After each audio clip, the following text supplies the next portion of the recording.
Bro എന്റെ പേര് ഹരി, എനിക്ക് വയസ്സ് 22. ഇവിടെ പ്ലാസ്റ്റിക്കും കോപ്പൊന്നും കൊടുക്കാനൊന്നുമില്ല, ഇവിടെ ആരുമില്ല, പിരിവുമില്ല, ഒരു തേങ്ങയില്ല, പോയിട്ട് അടുത്ത് തന്നെ ചില വാള ഇറക്കാം.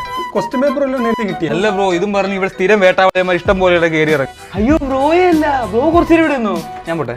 അല്ല ബ്രോ, ജോബും കൂടെ ഒന്ന് പറഞ്ഞിട്ടോ. ഒരുമാതിരി വീട്ടിൽ കയറി ഒന്ന് കളിയാക്കല്ലേ കേട്ടല്ലോ. ജോലിയൊന്നും ആയിട്ടില്ല. ഈ ഫ്രീലാൻസർ വല്ലതാണ് എന്ന് വെച്ചാൽ നമ്മള് സെൽഫായിട്ട് വീട്ടിൽ സെൽഫായിട്ട് ഡെയിലി 2 വട്ടം രാത്രി. അതല്ലടാ തൊഴിൽ അതല്ലേ. എന്ത് ചെയ്യാനാണ് ബ്രോ ഇഷ്ടം? ബ്രോ റീൽ കാണാനാ ബ്രോ ഇഷ്ടം. കാര്യം അത് എന്റെ ഇഷ്ടം, നീ എന്തിനു തിരക്കണ്ട, നീ ആരായി? സോറി, എന്റെ മിസ്റ്റേക്ക്. ഈ റീല് കാണാതെ വെറുതെ ഇരിക്കുന്ന സമയമുണ്ടല്ലോ, അപ്പോ എന്ത് ചെയ്യും? അപ്പോൾ റീല് കാണുമായിരിക്കും അല്ലേ? Correct bro. ഈ റീലിന്റെ കാര്യം വിട് ബ്രോ. ബ്രോ വീട്ടിൽ വെറുതെ ഇരിക്കുന്ന സമയമുണ്ടല്ലോ, വെറുതെ ഇരിക്കുന്നത് ഞാൻ അച്ഛനെ പിടിച്ച് അപ്പുറത്തെ ചേച്ചിയുടെ ടാഗ് ചെയ്യും. അപ്പൊ അമ്മ വന്ന് അച്ഛൻ നല്ല രീതി കൊള്ളാതെ ചെയ്യും. അപ്പൊ ഇത് കണ്ടോണ്ടിരിക്കുക തളർന്നു വീഴുന്ന അച്ഛനെ പിടിച്ച് ഞാൻ സ്റ്റോറി ഇടും. പിന്നെ വൈകിട്ട് വരെ ഇരുന്ന് ഞാൻ സ്റ്റോറി കിട്ടി എന്തെങ്കിലും വിട്ടോണ്ടിരിക്കും. ഈ സ്ക്രോൾ ചെയ്ത് വന്നപ്പോഴേ